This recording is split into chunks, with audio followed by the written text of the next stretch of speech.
The Omega Protocol had remained undefeated for 347 years, a tactical simulation so complex it broke minds. Then a human cargo hauler wandered in looking for a sandwich. She solved it in 12 seconds using coffee beans. You're about to see how she shattered galactic warfare doctrine without firing a single shot. 17 species and one remarkably patient. AI spent decades building a system that wasn't so much a test as an architectural impossibility. They designed the Omega Protocol to be a perfect sphere suspended in quantum processors, a geometry that defied conventional spatial logic. This wasn't about solving problems within a framework. It was about confronting a framework that actively resisted solution.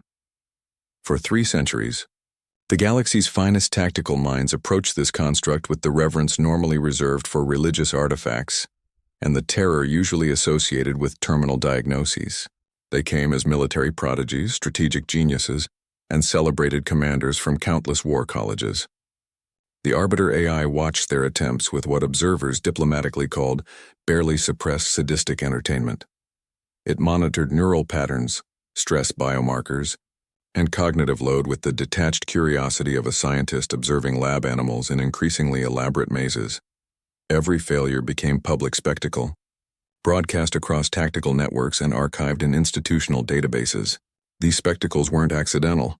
They were fundamental to the Institute's funding model and prestige economy.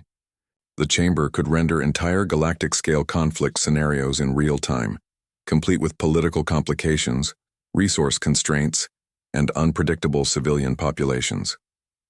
Veteran commanders who had led fleets through actual wars found themselves mentally overwhelmed within minutes of activation, only one being had ever achieved what the Institute classified as a successful completion. Razak the Skulltaker, a Vexani tactical node legendary for his campaigns in the Cygnus Rift, conquered the simulation after 4 hours and 23 minutes of continuous mental engagement. His victory left him neurologically exhausted to the point where 3 separate medical AIs debated whether he qualified as legally dead before finally commemorating his achievement. His benchmark stood for decades as both inspiration and cautionary tale, proof that victory was possible, but at costs that bordered on the existential. This was excellence through adversity taken to its logical extreme. Candidates weren't just tested on tactical knowledge, but on their ability to maintain cognitive function, while the simulation systematically dismantled their psychological defenses. The protocol measured breakdown points, stress thresholds, and recovery times with clinical precision. You see, the Omega Protocol wasn't merely an examination. It was the galaxy's most exclusivist battlefield of minds. It filtered out not just the incompetent but the conventionally brilliant, selecting only those who could operate at the very edge of cognitive collapse. The chamber didn't just assess tactical ability, it measured how much mental punishment a consciousness could absorb before fracturing. This was the crucible where strategies went to die and legends were medically documented. The institution maintained its competitive edge through a carefully cultivated atmosphere of institutional mythology and bureaucratic precision. It wasn't merely about testing tactical ability. It was about preserving a certain narrative of excellence that justified its considerable funding and galactic standing. The place operated like a machine that polished legends while discreetly disposing of failures through standardized evaluation forms and performance metrics. Commander Thenivos stood out, immediately among the other candidates, representing humanity's tentative foothold in these circles. While predator species like the Talonhari wing leaders and Vexani tactical nodes moved with natural predatory grace, Voss maintained the slightly tense posture of someone who knew they were being measured against different standards entirely. Human participation in the Omega Protocol was still considered experimental, more diplomatic gesture than serious tactical venture. The observation gallery contained a cross-section of galactic military elite who watched with that particular blend of professional curiosity and subtle derision reserved for outsiders attempting insider games. Talonhari observers clicked their talons against datapads while Vexani tactical nodes emitted low-frequency hums of assessment. Korath Pack Alphas watched with the still intensity of predators calculating whether something was threat or prey. Their presence amplified the already considerable pressure. Failure here meant not just personal disappointment but public indictment before the most influential military minds across multiple systems. This environment was explicitly designed as the ultimate strategic challenge rather than entertainment, though the distinction sometimes blurred during particularly dramatic failures. Candidates typically prepared for years through cognitive conditioning, strategic deep dives, and psychological preparation that bordered on ritualistic. They studied previous attempts, analyzed Razak's legendary solution frame by frame, and attempted to internalize complex decision trees that might give them even fractional advantages. Major Hexal's standard briefing left no room for misunderstanding about the nature of the exercise. "There is no tutorial phase," he would state without looking up from his podium. No warm-up scenarios or practice runs. The system activates at full complexity from the first nanosecond. You either adapt immediately or you don't. This wasn't exaggeration. The environment had been specifically engineered to strip away pretension and push candidates toward points of rational collapse as quickly as possible. Dr. Helena Frost's psychological warnings about the protocol's mental health impacts were routinely acknowledged in safety documentation while being largely ignored in practice. Her concerns about existential crisis triggers and cognitive fragmentation patterns were treated as theoretical possibilities rather than operational considerations. The institutional attitude suggested that if a candidate couldn't handle psychological pressure, they probably didn't belong in strategic command anyway. You see, the culture cultivated here wasn't merely competitive, it was systematically engineered to break confidence. Every aspect, from the architecture to the observation protocols to the post-assessment debriefs, reinforced the message that only the mentally and psychologically resilient could survive this environment. It was a system that turned tactical evaluation into something resembling psychological distillation, burning away everything but the absolute essentials of strategic thought under extreme pressure. The goal wasn't just to find competent commanders, but to identify those rare individuals who could maintain clarity, while the system actively attempted to dismantle their cognitive framework. The session roster that morning presented what appeared to be a catalog of galactic apex predators curated for maximum intimidation value. 4 Talonhari wing leaders stood at attention with plumage indicating combat honors from the Kessel incursions. Their talons retracted but visibly capable of shredding bulkhead plating. 2 Vexani tactical nodes hovered slightly above floor level, processing units glowing with the faint hum of continuous strategic calculation. 3 Korath Pack Alphas occupied strategic positions around the perimeter, their low-frequency communication rumbles felt, rather than heard through the deck plating. All carried the particular stillness of veterans who had operated in theaters where survival rates measured in single digits. Then there was exactly one human, BLA-1 Morrison, a 24-year-old cargo hauler wearing a slightly stained jumpsuit from the Earth Mercantile Guild. She held a lukewarm nutrient drink in one hand and scanned the room with the expression of someone trying to locate a restroom. Rather than prepare for galactic tactical supremacy, her presence on the roster resulted from an administrative misunderstanding involving temporary visitor credentials and an automated scheduling system that interpreted her embassy appointment request as candidate registration. She hadn't come for glory or tactical validation. She was attempting to locate Earth's diplomatic delegation to file standard cargo documentation, and had mentioned something about finding a decent sandwich to the wrong reception droid.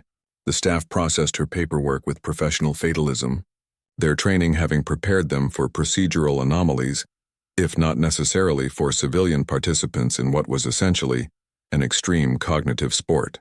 Observers in the gallery registered her presence with bemused curiosity, the way one might watch a domestic pet wander into a professional sporting event.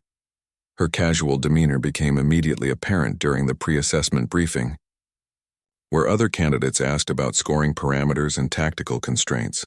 Morrison inquired about cafeteria hours and whether the Institute's visitor policy allowed for food delivery services. When a Talonhari wing leader explained the protocol's legendary difficulty, she responded with a cheerful, "Sounds fun," before asking if there were any forms she needed to sign before starting. This wasn't bravado or hidden competence. She genuinely approached the situation with the same mild curiosity she might apply to unfamiliar docking procedures at a space station. The exam's gravity extended beyond personal risk into the realm of galactic professional expectations. Military careers across multiple species had foundered on poorer performances than what was about to unfold. Here was a civilian facing a lethal, prestige-driven ritual specifically designed to test predator species' tactical instincts, wearing cargo hauler boots that left slight scuff marks on the polished floor. You see, the lineup wasn't merely intimidating, it highlighted how fundamentally unprecedented her presence truly was. Where other candidates represented the pinnacle of military evolution across their respective species, she represented quarterly shipping quotas and efficient cargo loading patterns. The contrast wasn't just between experienced tacticians and a novice.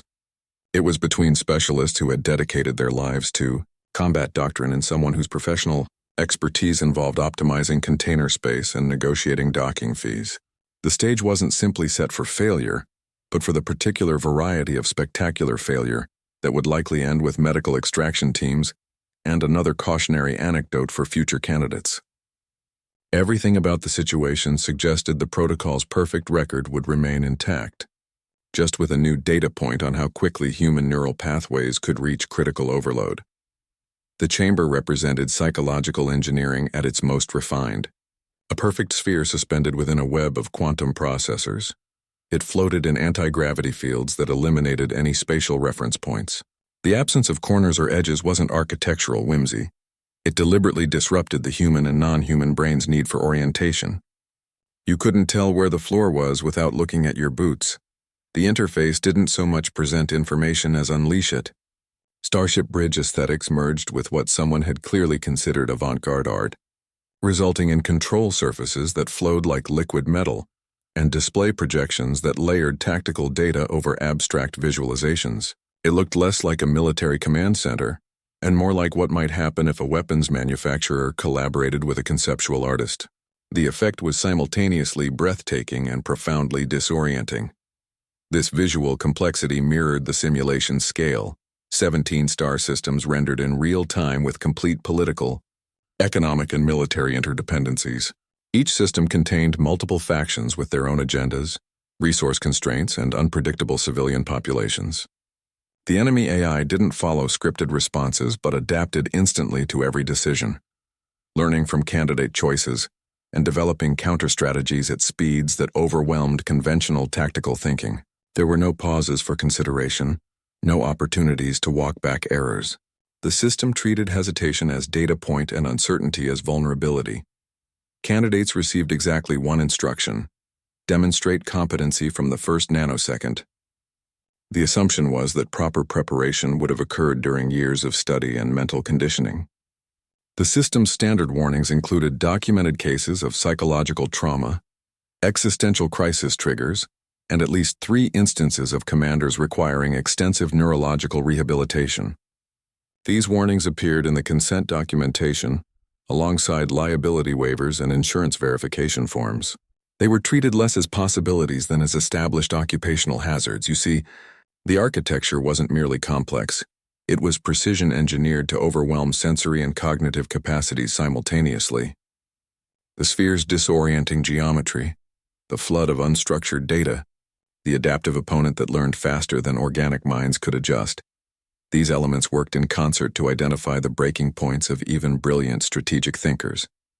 This was less examination and more stress test of consciousness under maximum load. The machine measured not just tactical skill, but neurological resilience. The ability to maintain coherence when every system screamed for retreat. Previous candidates described the experience as trying to drink from a fire hose while solving multi-dimensional chess against an opponent who changed the rules after every move. The simulator didn't care about fair play or reasonable challenge. It sought weaknesses in cognitive processing, emotional regulation, and decision-making under extreme uncertainty. This was a machine built to find cracks, and it had 3 centuries of refinement in how to create them. Everything from the lighting frequencies to the acoustic dampening was tuned to maximize cognitive strain while minimizing external distractions. The environment left candidates with nothing but the problem and their own increasingly frayed mental resources. Razak the Skull, Taker's conquest became the institutional yardstick against which all subsequent attempts were measured. His 4-hour and 23-minute solution represented not just victory, but survival against neurological odds that would have shattered most beings. Institute staff reviewed his biometric logs with something approaching reverence. marveling less at his strategic choices than at his ability to maintain cognitive function under sustained overload. Medical teams actually debated whether he qualified as legally dead during the final 17 minutes of his attempt. 3 separate monitoring systems registered neural activity below sustainable thresholds, while his metabolic readings suggested someone experiencing clinical death with extraordinary persistence. They commemorated his victory only after extensive deliberation and the insertion of new liability clauses into candidate consent forms. His approach followed established tactical doctrine to near-perfect execution, overwhelming force applied at precisely calculated intervals, fleet movements coordinated across multiple vectors, resource allocation optimized through conventional warfare mathematics. He treated the simulation as the military problem it appeared to be, applying centuries of predator species combat theory against an opponent that learned faster than any organic fleet commander.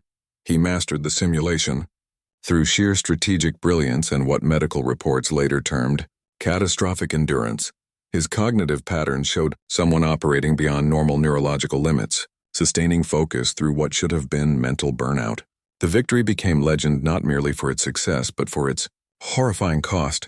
Razak required 6 months of neurological rehabilitation before he could process basic tactical scenarios again. This reinforced the institutional belief that only through supreme sacrifice could the protocol be beaten.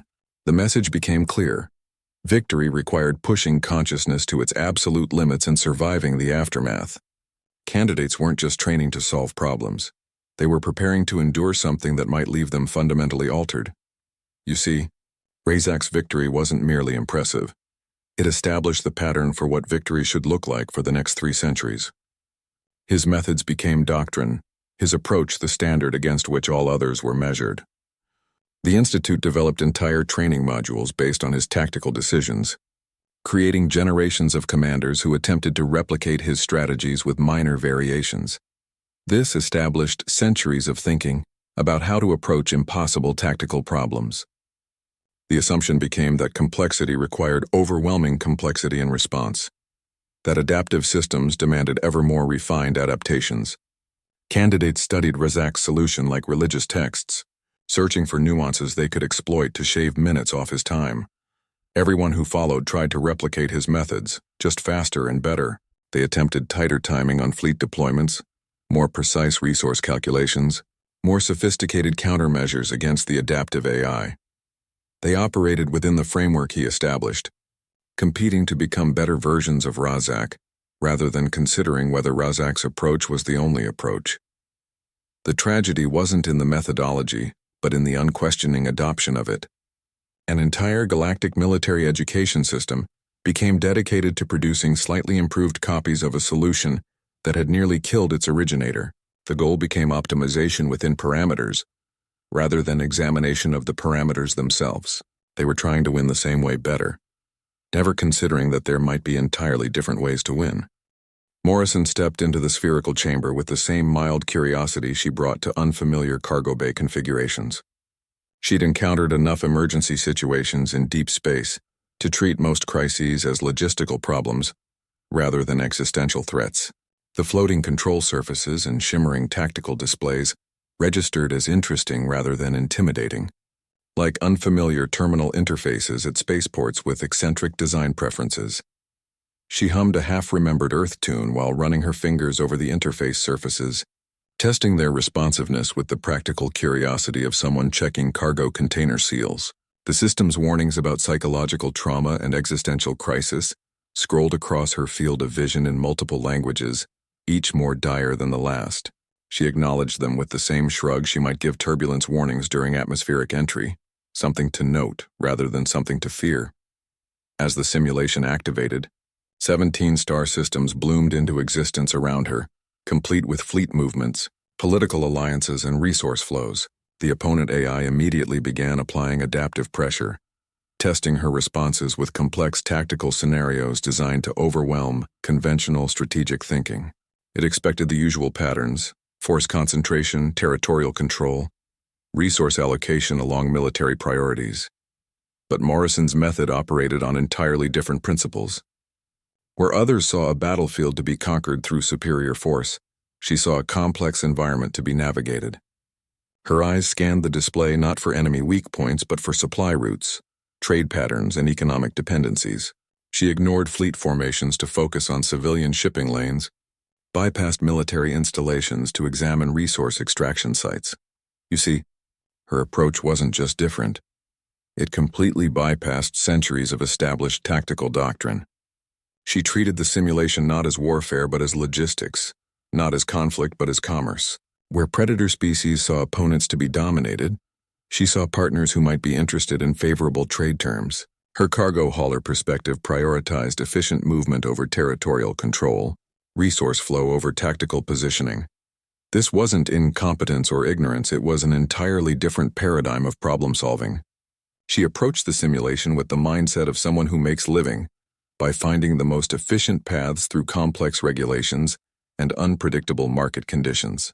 Her professional life had trained her to look for leverage points in supply chains rather than battle lines, to understand that sometimes the quickest way to resolve conflict isn't through force but through mutually beneficial exchange. The system kept waiting for tactical responses while she kept looking for trading opportunities.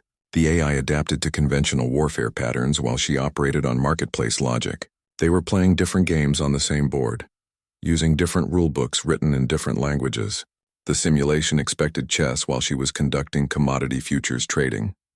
Observers in the gallery saw her apparent lack of military response as confirmation of their expectations. They anticipated another dramatic failure, another data point in the protocol's perfect record. What they failed to recognize was that she wasn't failing to play their game. She was playing an entirely different game altogether. Her casual examination of the interface wasn't confusion, but assessment. Her humming, not nervousness, but concentration. She was approaching the problem with the relaxed focus of someone calculating profit margins, rather than the tense intensity of someone preparing for combat. The simulation continued unfolding its complex military scenarios, completely unaware that its opponent had stopped thinking about warfare entirely. Morrison's attention had already settled on a seemingly insignificant trading post in the Kepler 442 system, her expression shifting from casual curiosity to professional recognition. She'd found what cargo haulers spend careers looking for, a leverage point. While tactical displays showed fleet movements across 17 star systems, Morrison's attention settled on what appeared to be background static, a modest trading station in the Kepler system operated by an administrator with a name that translated roughly as three-note bureaucrat in Galactic Standard. His profile indicated routine commodity exchanges and standard import-export documentation, the administrative equivalent of cosmic white noise. In military terms, this facility registered as statistically irrelevant. Previous candidates had dismissed such civilian infrastructure as tactical clutter, focusing instead on warship formations and defensive perimeters. Their strategic frameworks categorized trade hubs as supporting elements at best, collateral damage calculations at worst. The simulation itself treated economic activity as secondary to military objectives, modeling commerce as predictable background behavior rather than strategic variable. But Morrison recognized something the predators consistently missed. Her cargo hauler experience developed an instinct for supply network vulnerabilities that military training systematically overlooked. Where tactical doctrine saw only combat units, she saw the logistical pipelines that sustained them. The trading post wasn't military infrastructure, but it facilitated resource flows that military operations ultimately depended upon. You see, her professional life involved navigating bureaucratic systems designed to appear impenetrable to outsiders. She understood that complex organizations often developed critical dependencies on seemingly minor nodes: the obscure administrator who processed permits, the overlooked transfer point that handled specialized components. Military thinkers focused on breaking enemy defenses while she looked for ways to make defenses irrelevant by addressing what lay behind them. This wasn't about identifying weaknesses in enemy formations but recognizing leverage points in their economic foundations. The trading station represented a convergence point for resource distribution, a place where multiple supply lines intersected under minimal security oversight.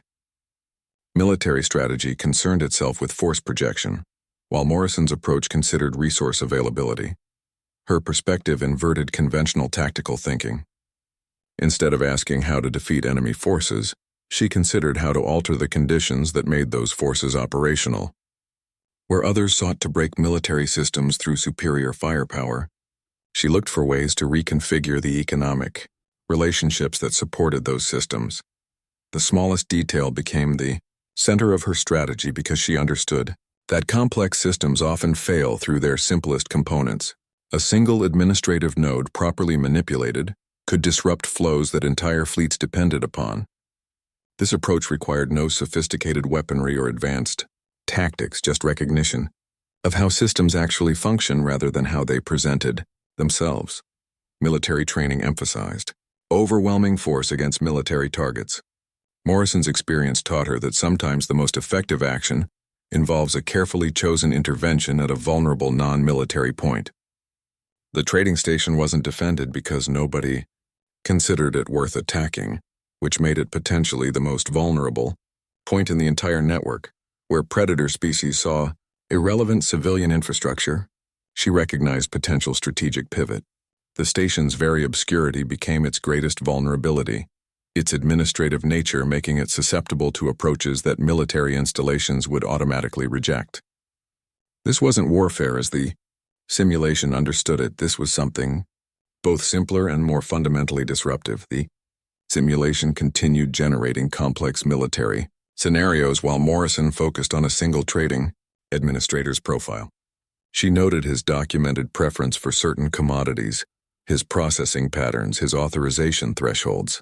The system kept waiting for tactical responses while she gathered information that had nothing to do with warfare and everything to do with human, or in this case, bureaucratic nature. Morrison bypassed 17 star systems of elaborate military simulation to focus on a single administrative action. While the display showed fleet maneuvers and territorial conflicts, her attention remained fixed on the trading administrator's communication interface. She composed a brief message offering premium Earth coffee beans in exchange for information about enemy supply routes. The message contained exactly 11 words and required no encryption, tactical planning, or strategic deliberation, just a straightforward commercial proposition. The simulation didn't just respond unexpectedly, it experienced what technicians later termed complete ontological breakdown. The enemy AI, programmed to counter military strategies with adaptive warfare algorithms, encountered an input it had no parameters to process.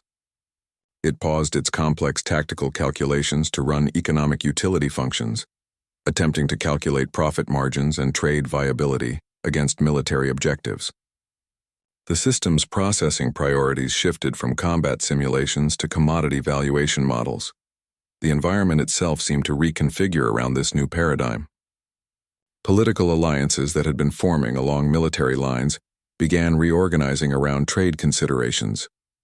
Planetary governments that were previously committed to territorial defense started calculating how coffee imports might affect their economic stability.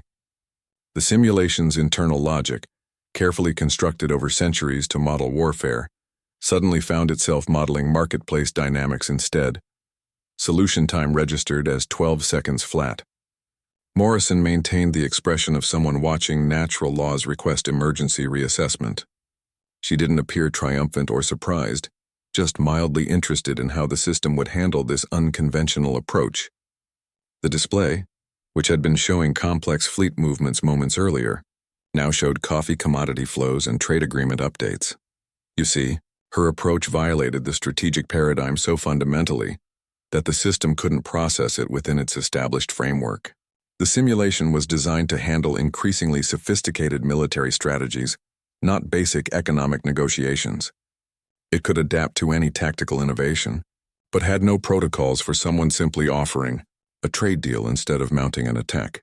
This wasn't a military victory in any conventional sense. It was an economic coup that rewritten the battlefield's operating principles. Where previous candidates tried to defeat the simulation through superior force or clever tactics, Morrison made the simulation irrelevant by changing the game entirely. She treated the conflict not as something to be won through destruction, but as something to be resolved through mutually beneficial exchange. 11 words from a cargo hauler rendered centuries of military doctrine suddenly obsolete. The message demonstrated that sometimes the most effective strategy involves understanding what people actually want, rather than what they're pretending to defend. The simulation's complex military architecture crumbled before a simple offer of premium coffee beans, because it ultimately recognized that economic interests often outweigh ideological commitments. The institutional observers watched as their meticulously constructed test collapsed into what looked like interstellar commodities trading. The Talonhari wing leaders stopped clicking their talons. The Vexani tactical nodes emitted confused frequency shifts. The Korath Pack Alphas exhibited what might have been the first recorded instance of predatory species experiencing conceptual whiplash. Morrison stepped out of the chamber exactly as she entered, looking for directions to the embassy and possibly that sandwich she'd mentioned earlier. The system behind her continued running economic projections while technicians stared at readouts, showing coffee futures outperforming antimatter in several key markets. The victory wasn't just unprecedented. It was conceptually disruptive in ways the Institute's risk assessment models had never considered. The protocol's perfect record ended not with a tactical masterpiece, but with a business proposition. 3 centuries of increasingly refined warfare simulation, defeated by someone who approached conflict as a negotiation problem rather than a combat exercise. The most sophisticated military assessment tool in the galaxy had been solved through commercial intuition rather than strategic brilliance.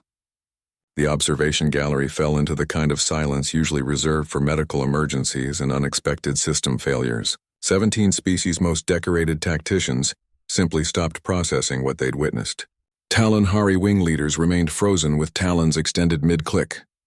Vexani tactical nodes emitted confused frequency oscillations that scrambled nearby communications. Korath Pack Alphas exhibited the predator, equivalent of cognitive blue screen, complete.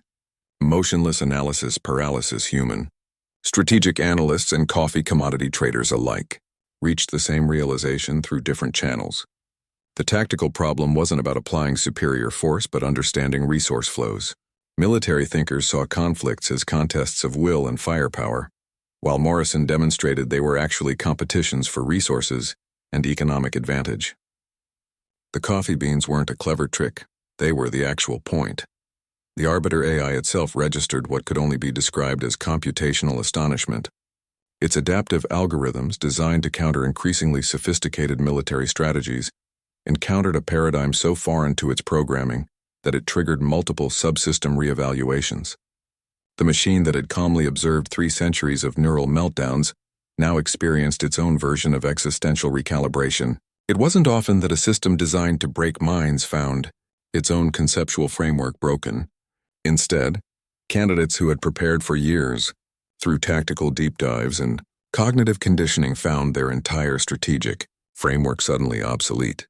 They hadn't been preparing for the wrong answers, they'd been preparing for the wrong questions.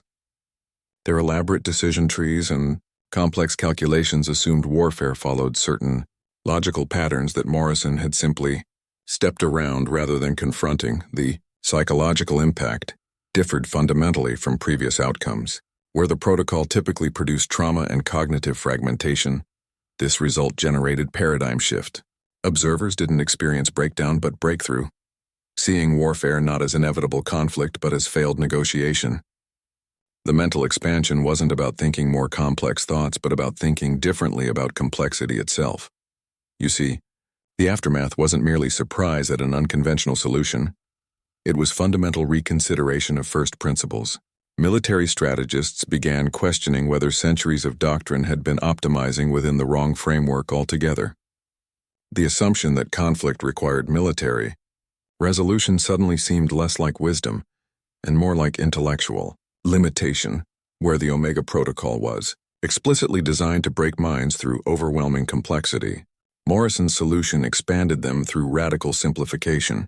She demonstrated that sometimes sophistication isn't about adding layers of complexity, but removing unnecessary assumptions. The Predators hadn't failed the test. They'd been playing an entirely different game while the simulation was running something else entirely.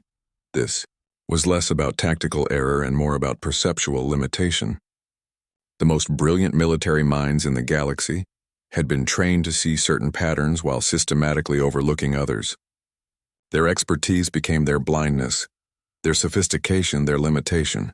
The real breakdown wasn't in the simulation's processing capacity, but in centuries of unchallenged assumptions about the nature of conflict itself, the institutional confidence that had sustained 3 centuries of testing now faced uncomfortable questions. Perhaps the protocol hadn't been measuring tactical brilliance so much as measuring conformity to established patterns. Maybe the perfect record said less about the test's difficulty and more about the uniformity of thinking among those who attempted it. The silence in the observation gallery extended beyond surprise into something resembling professional existential crisis. Dr. Janet Kim received immediate authorization for emergency research funding the moment Morrison stepped out of the chamber. Her team's investigation into Earth's coffee trade revealed something galactic. Military intelligence had systematically overlooked for centuries. The bean-derived beverage wasn't merely a popular import. It ranked as the 3rd most valuable trade commodity across known space, trailing only antimatter containment systems and quantum processing units in overall economic impact. This wasn't about caffeine dependency or culinary preference. Coffee played fundamental roles in industrial production, medical applications, and cultural practices across 17 species. Certain manufacturing processes required coffee extracts as binding agents. Medical treatments used coffee compounds as stabilizers in neural regeneration therapies. Religious ceremonies among the Vexani involved coffee inhalation rituals. The plant's derivatives appeared in everything from spacecraft sealants to data storage solutions. The right distribution agreements and pricing strategies could achieve what fleet movements and orbital bombardments couldn't. Controlling coffee supplies meant influencing industrial output, medical availability, and cultural practices across multiple systems. A well-timed price adjustment on premium beans could destabilize governments faster than any planetary invasion force. Military hardware required enormous resources to deploy, while coffee negotiations required only communication channels and shipping contracts. You see, this revelation reframed every tactical problem as resource allocation challenge rather than combat exercise. Morrison hadn't discovered some clever loophole in the simulation. She'd identified the actual center of gravity in galactic conflict. The trading post wasn't incidental infrastructure but critical leverage point in the economic web that sustained military operations. Commodities, so deeply embedded in civilizations, functioning became natural pressure points during disputes, where military strategy focused on destroying enemy capabilities. Economic strategy focused on making those capabilities irrelevant through supply chain manipulation. This approach didn't require superiority in firepower, just better understanding of dependencies and vulnerabilities. This wasn't about warfare at all. It was about comprehending what civilizations actually value beneath their political posturing. Military conflicts often served as proxies for resource competition anyway. Morrison simply cut through the theatrical combat to address the underlying scarcity issues directly. Her solution demonstrated that sometimes the most effective strategy involves giving people what they want rather than taking what they have. The most dangerous weapon in the galaxy suddenly appeared to be a bag of premium roasted beans rather than any plasma, cannon, or singularity generator. Galactic power mapping shifted from territorial control to trade network influence. Strategic advantage meant controlling not just resources but the distribution channels that made those resources. Valuable commanders who had spent careers studying fleet formations now found themselves examining commodity futures reports. Tactical briefings began including economic impact assessments alongside military capability analyses. The entire framework for evaluating conflict shifted from destructive capacity to persuasive leverage. Coffee's strategic importance had been hiding in plain sight for centuries, overlooked because military thinkers consistently dismissed economic factors as secondary considerations. They treated commerce as background noise rather than central mechanism. Morrison's cargo hauler perspective allowed her to see what specialists missed, that sometimes the most powerful solutions involve understanding people's needs rather than their defenses. The galactic power structure now had an entirely new map of influence, points based on commodity flows rather than military installations. Strategic value shifted from well-defended worlds to poorly secured trading posts. The most vulnerable points in any civilization's defense suddenly appeared to be their commercial distribution networks rather than their military perimeters. This redefinition of strategic geography would occupy military academics for decades, all because someone looked at a battlefield and saw a marketplace instead. The Galactic Strategic Institute retired the Omega Protocol within hours of Morrison's solution. The decision came through standard bureaucratic channels. Memorandum 447B, subsection 9, filed under procedural obsolescence. 3 centuries of testing wiped from the curriculum with the clinical efficiency of administrators disposing of problematic equipment. The replacement arrived as Memorandum 448A, the Morrison Paradigm Assessment.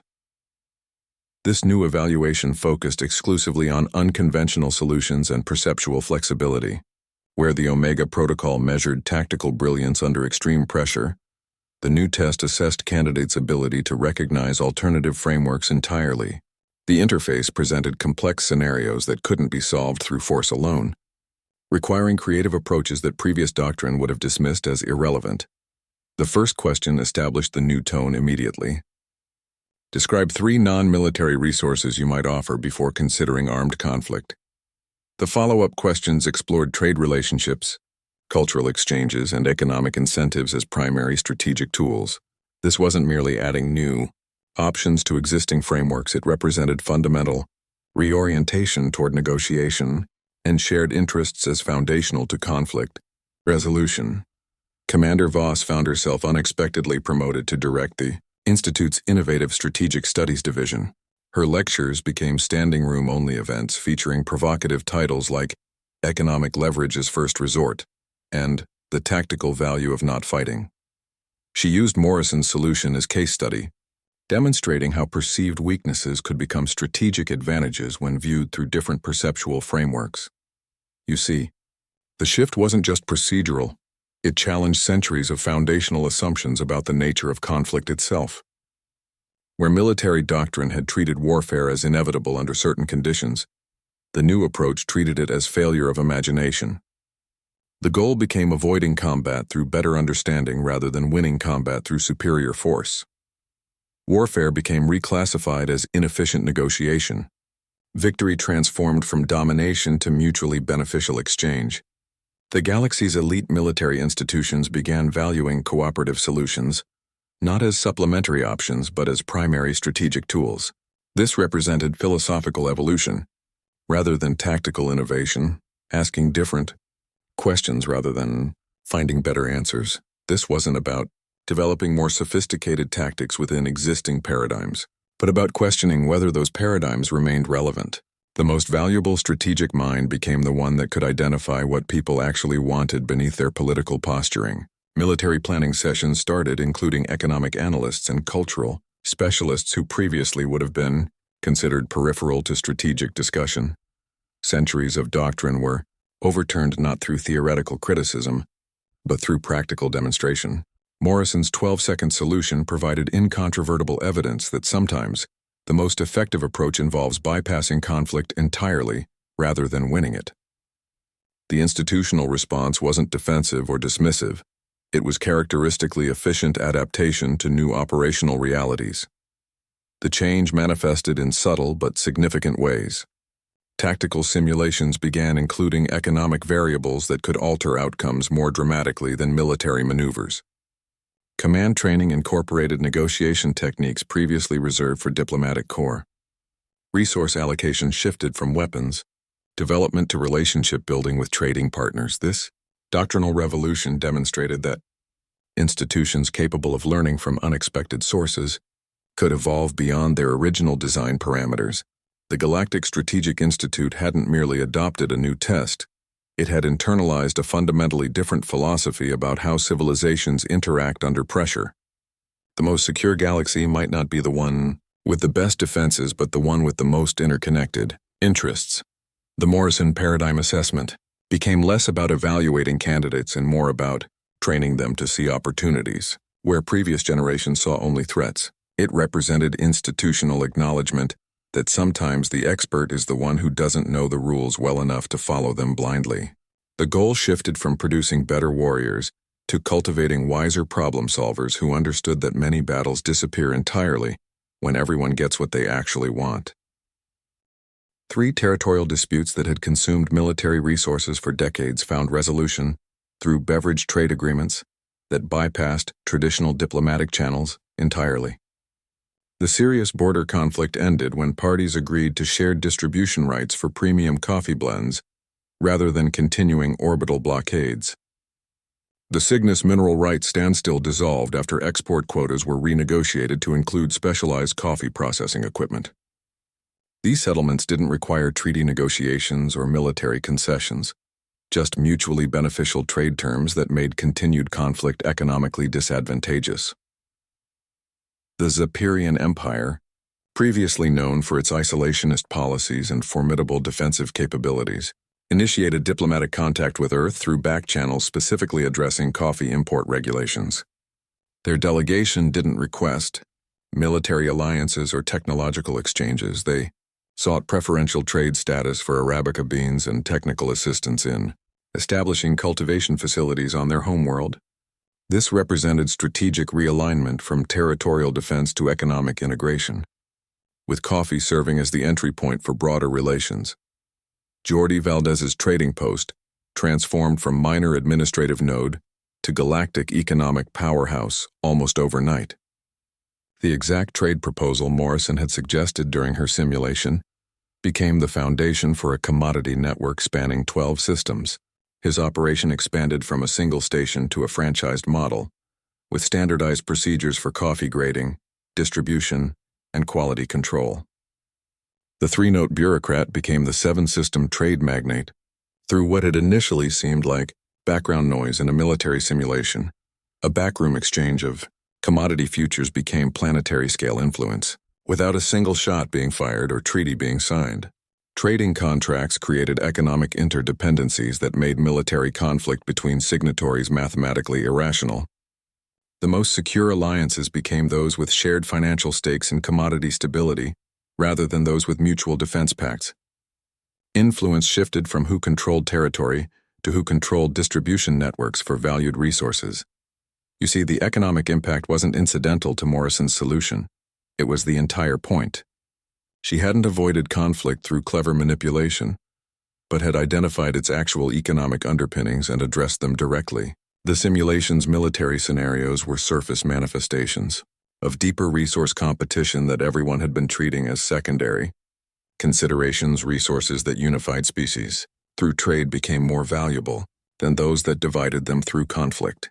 Coffee's cultural significance across multiple civilizations made it a natural bridge for building relationships that military diplomacy struggled to establish. Shared economic interests created stability where mutual suspicion had previously fostered tension. The coffee revolution reshaped strategic doctrine around understanding what civilizations actually want rather than what they claim to defend. Military planners began studying consumption patterns and trade networks with the same intensity they previously reserved for weapons development and tactical innovations. The most valuable intelligence became economic data rather than military deployment schedules. This wasn't about achieving peace through military strength, but through demonstrating mutual benefit. Galactic relations underwent fundamental reorientation from territorial control to trade network influence. Power derived from economic interconnectedness rather than defensive capabilities. The most secure systems weren't those with the strongest fleets but those with the most valuable trade partnerships. The shift manifested in subtle but significant ways.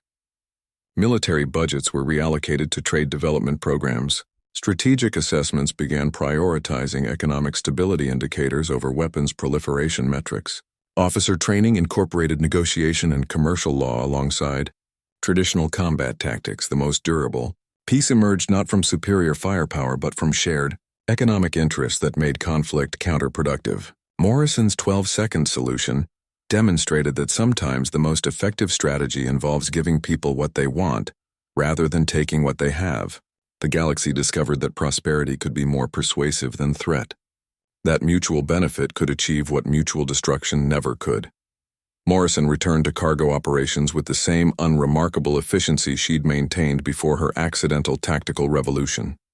She continued shipping industrial components and perishable goods along established trade routes, her daily routine unchanged except for occasional consulting requests that arrived through encrypted channels. The woman who rewrote Galactic strategic doctrine still filed standard cargo, manifests and negotiated docking fees with spaceport administrators. She added a discreet line to her business documentation, indicating availability for strategic consultation services. The offering appeared alongside standard cargo insurance options and temperature-controlled shipping rates.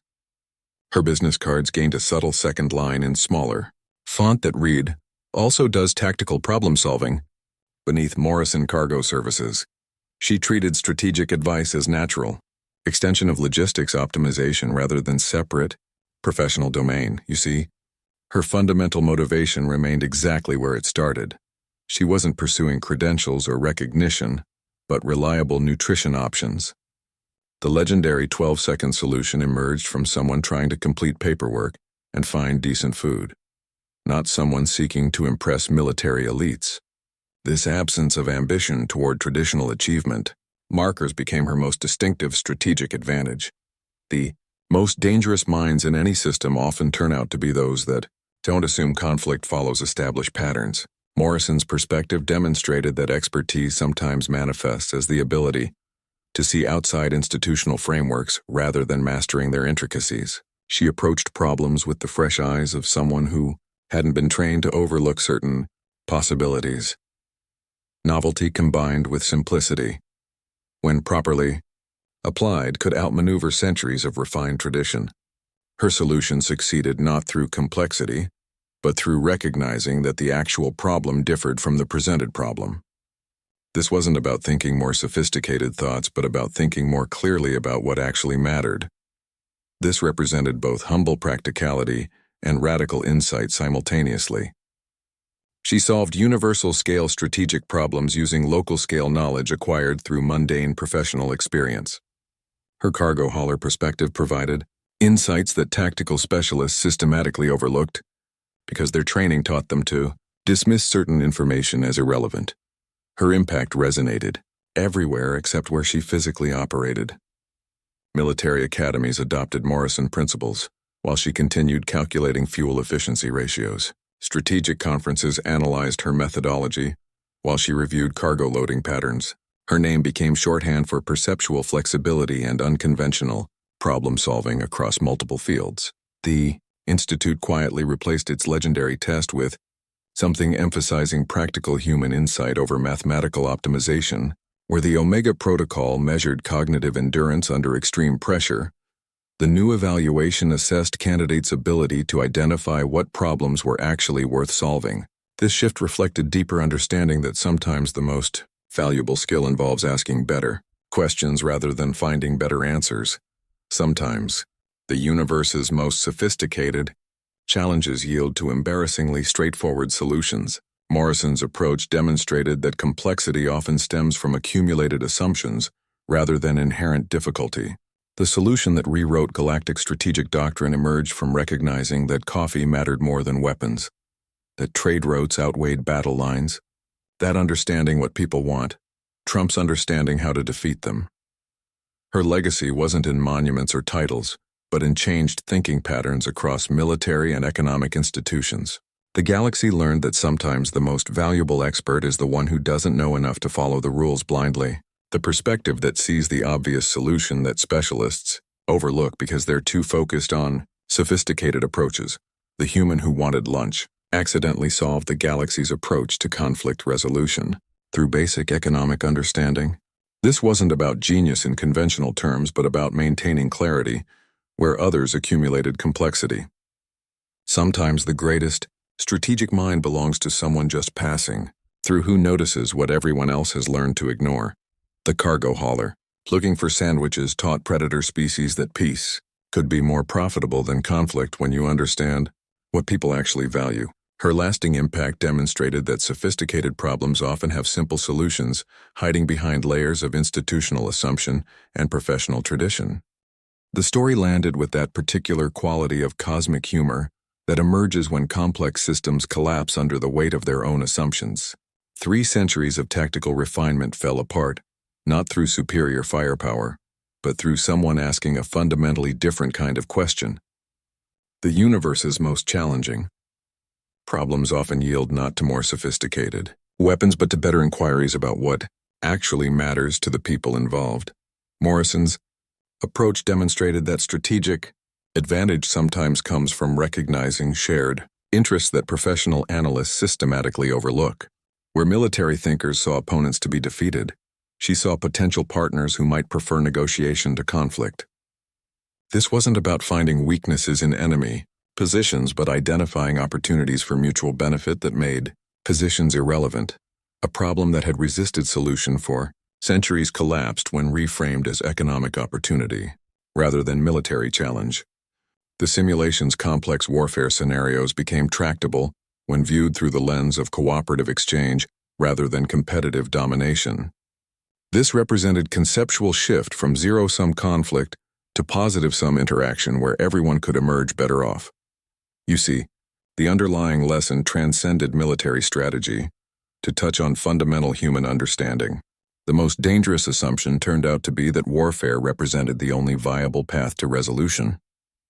Generations of tactical experts had optimized within this framework without questioning whether the framework itself remained valid for the problems they faced.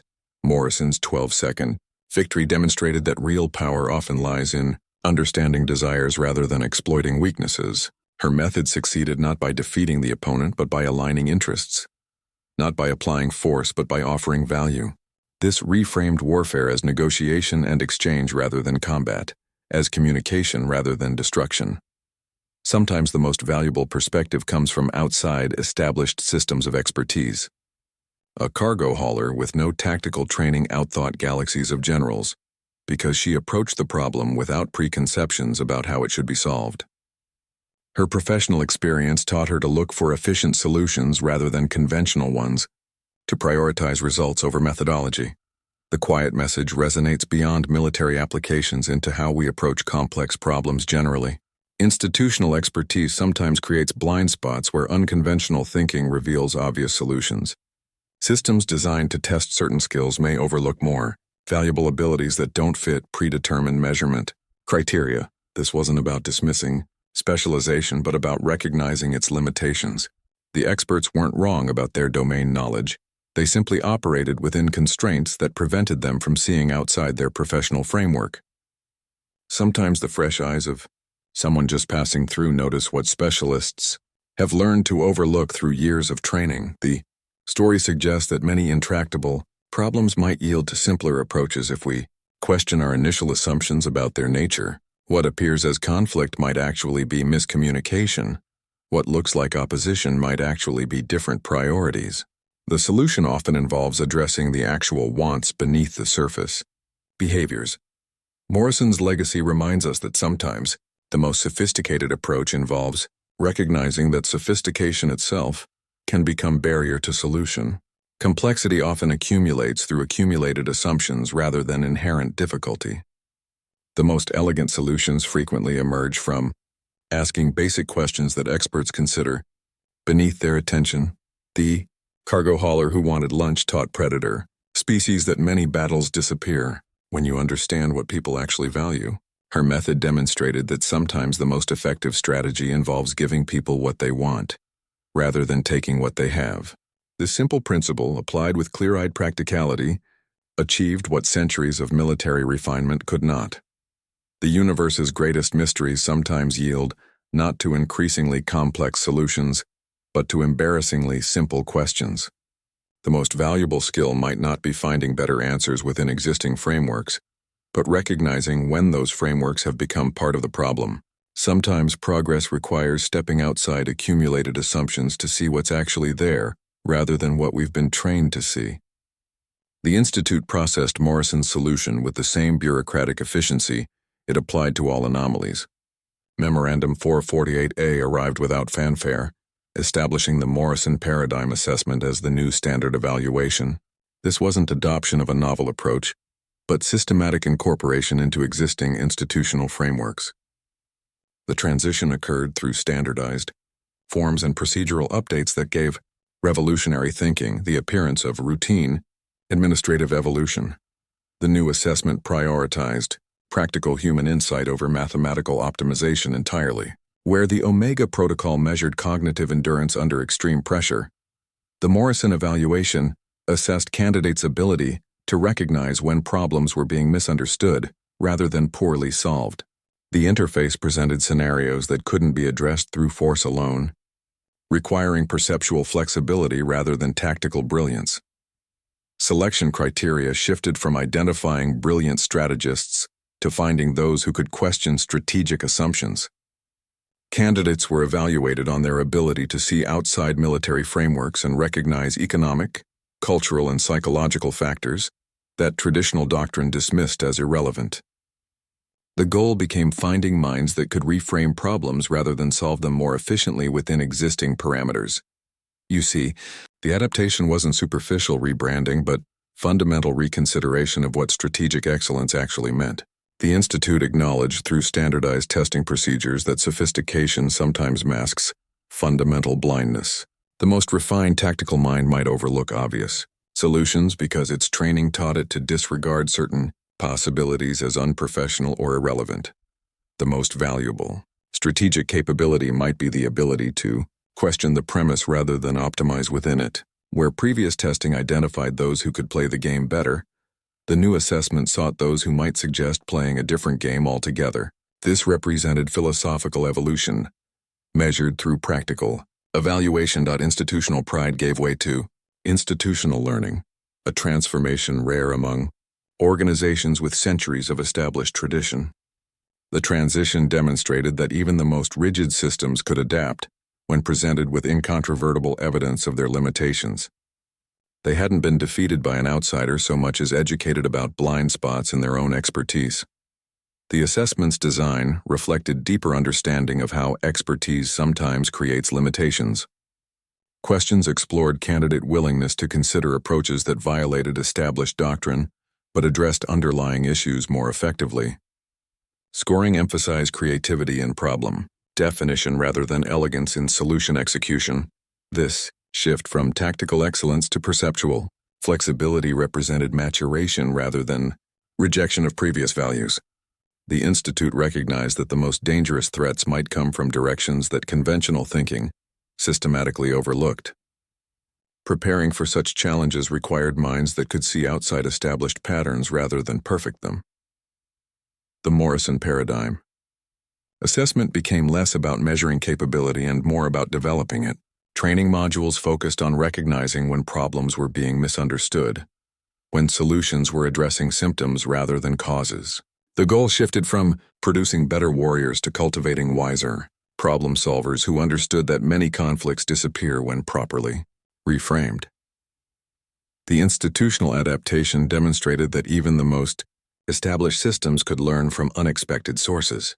The transition from Omega Protocol to Morrison assessment showed that expertise involves not just knowing answers, but recognizing when better questions might be available. This wasn't defeat but education, the rare instance where an institution learned more from being proven wrong than from being consistently right.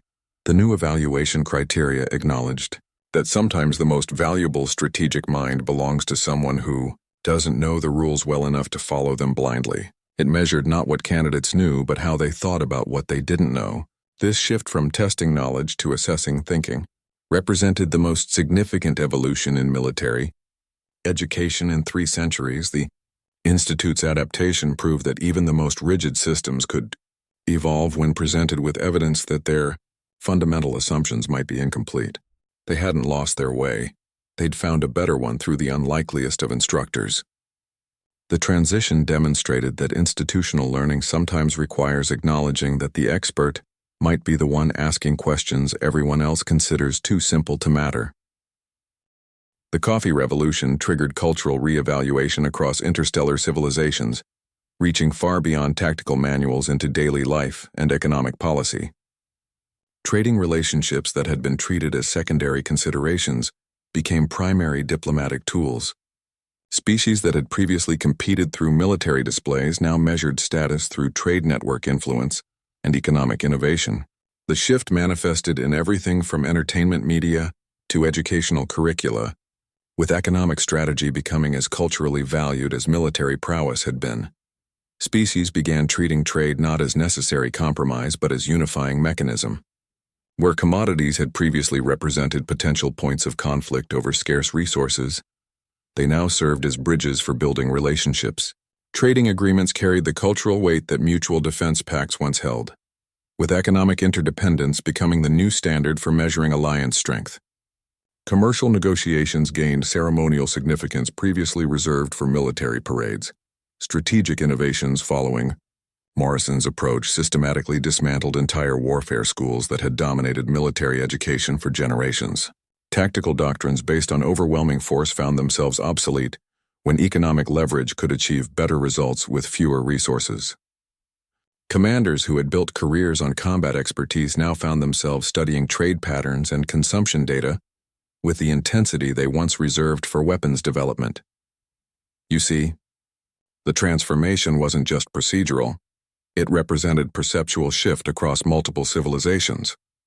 The way species viewed conflict, security, and power underwent fundamental reorientation.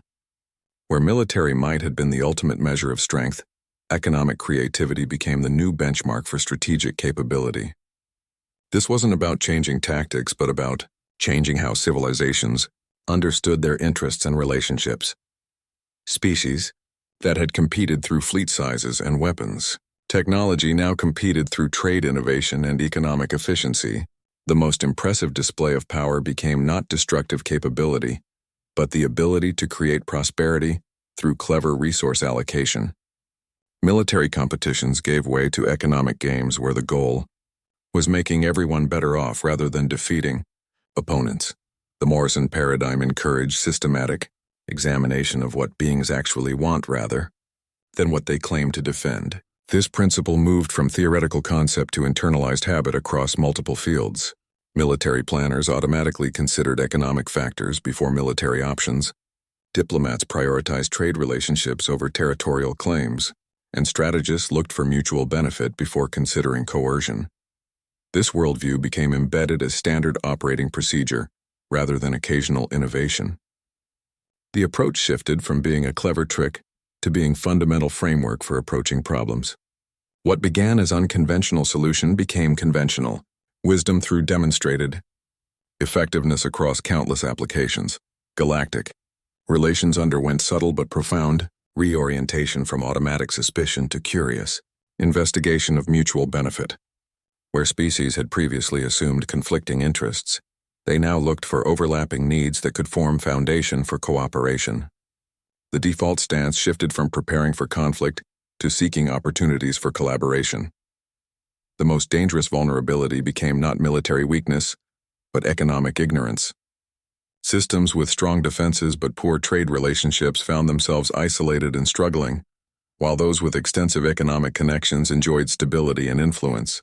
Understanding commodity flows and market dynamics became more valuable than mastering combat tactics. Sometimes, sustainable peace emerges not from better weapons or stronger defenses but from deeper understanding of what people actually value. Morrison's approach demonstrated that many conflicts disappear when you address underlying desires rather than surface disagreements. The solution to galactic warfare turned out to be not superior force but better comprehension of mutual interests. This cultural transformation proved more durable than any treaty or military victory because it changed how civilizations approached problems rather than just solving specific disputes. The shift from confrontation to cooperation became embedded in education, entertainment, and daily interaction across multiple species. What began as tactical innovation became cultural evolution that redefined how intelligent beings interact across differences. Morrison's victory answered a question that hadn't occurred to anyone important enough to ask it properly. What if galactic conflict resolution wasn't about superior strategy, but better economic understanding? What if comprehending what beings actually wanted mattered more than military positioning or territorial control? The simulation had been designed to test tactical brilliance when the actual solution required mercantile intuition. You see, the fundamental question wasn't novel. Philosophers and economic theorists had occasionally raised similar points throughout galactic history. The unprecedented element was the demonstration. Centuries of tactical refinement had optimized performance within a framework that turned out to be fundamentally flawed. Generations of strategists had been competing, to become better versions of Razak without considering whether Razak's approach addressed the right problem. The real breakthrough came from questioning the framework itself rather than trying to improve within it. This wasn't about thinking outside some hypothetical box, but recognizing that the box existed only in institutional imagination. The constraints weren't inherent to the problem, but artifacts of how military education had defined the problem space. The most sophisticated challenges sometimes yield to embarrassingly simple solutions when someone looks at them without preconceptions. Sometimes, the universe's greatest mysteries surrender to basic human curiosity rather than advanced technical expertise. Morrison approached the simulation with the same practical inquiry she applied to unfamiliar docking procedures or confusing cargo documentation. She didn't see an impossible, tactical challenge, but a complex system that might contain leverage points if examined without assumptions about how it should work. A cargo hauler looking for a sandwich discovered what amounted to the universal recipe for peace through mutual benefit. Her solution demonstrated that many conflicts disappear when you address what people actually want rather than what they're pretending to defend. This wasn't about avoiding conflict so much as recognizing that most conflicts are actually negotiations conducted through inappropriate means. The institutional obsession with military solutions had obscured more effective approaches that required less resources and created better outcomes. Morrison's method proved that sometimes the most powerful strategy involves giving people what they want rather than taking what they have.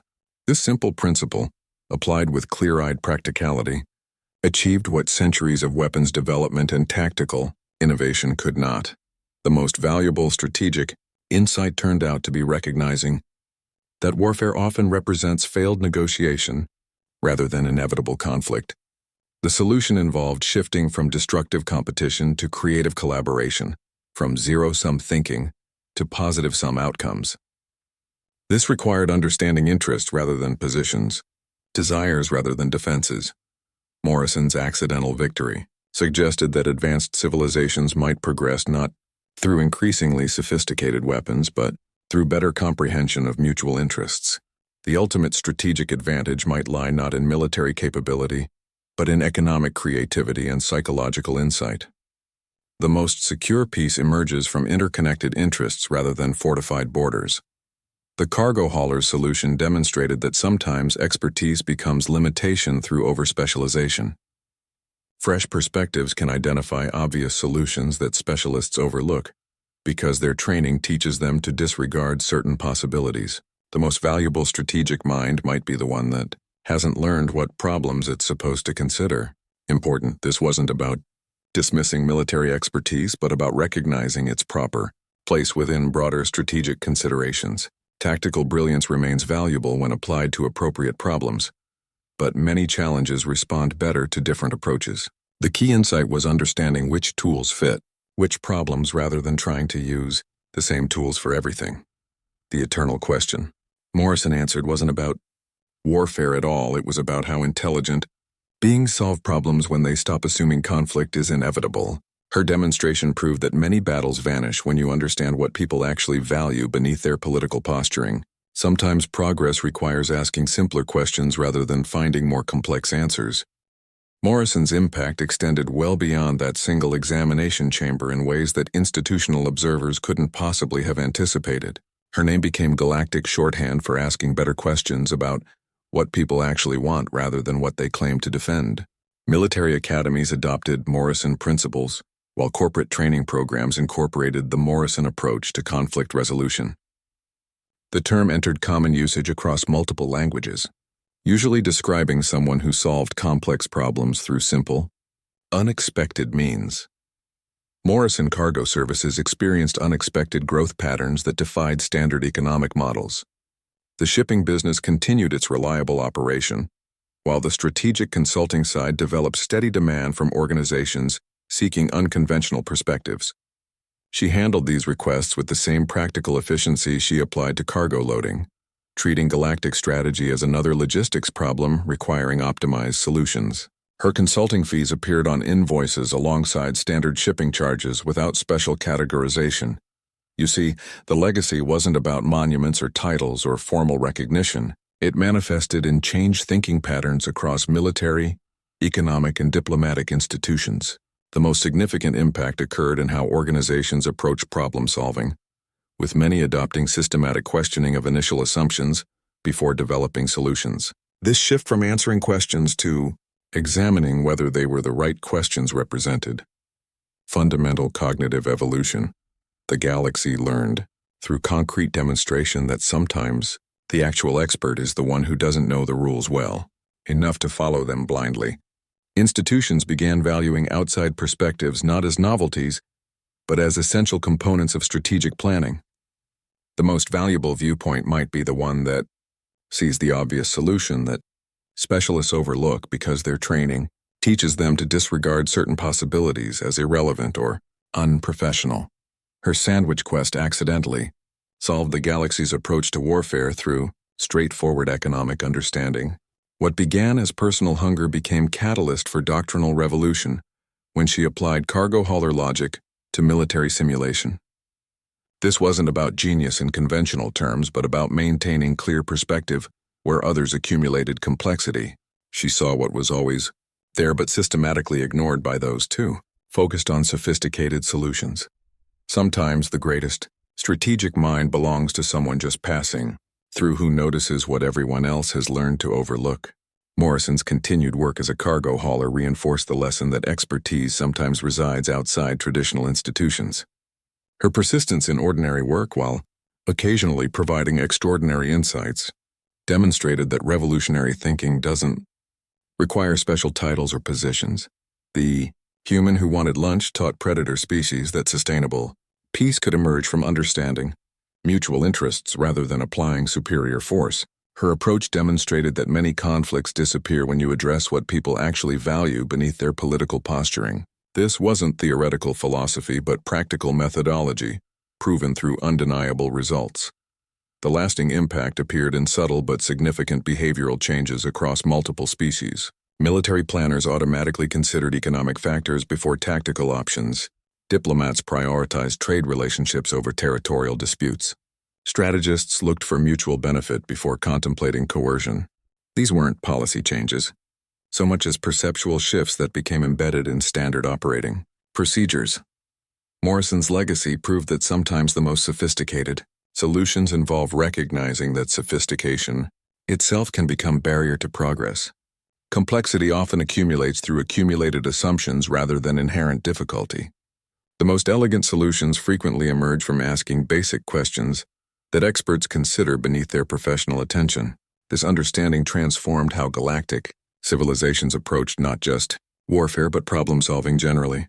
The cargo hauler, looking for sandwiches, demonstrated that many battles vanish when you understand what people actually want rather than what they claim to defend. Her accidental victory suggested that advanced civilizations might progress not through increasingly powerful weapons, but through better comprehension of mutual interests. The ultimate strategic advantage might lie not in military capability, but in economic creativity and psychological insight. Sometimes peace emerges not from superior force, but from shared understanding of what makes conflict unnecessary. The Omega Protocol's defeat revealed that understanding basic desires often proves more powerful than applying brute force. Morrison's 12-second victory demonstrated that sophisticated problems sometimes have embarrassingly simple solutions hiding behind accumulated assumptions. The human cargo hauler's sandwich quest accidentally rewrote galactic warfare doctrine by addressing what people actually want rather than what they claim to defend. Her approach shifted conflict resolution from destruction to negotiation, from competition to mutual benefit. This wasn't about better weapons, but better questions about underlying interests. Sometimes peace emerges not from superior force, but from recognizing shared needs that make conflict unnecessary.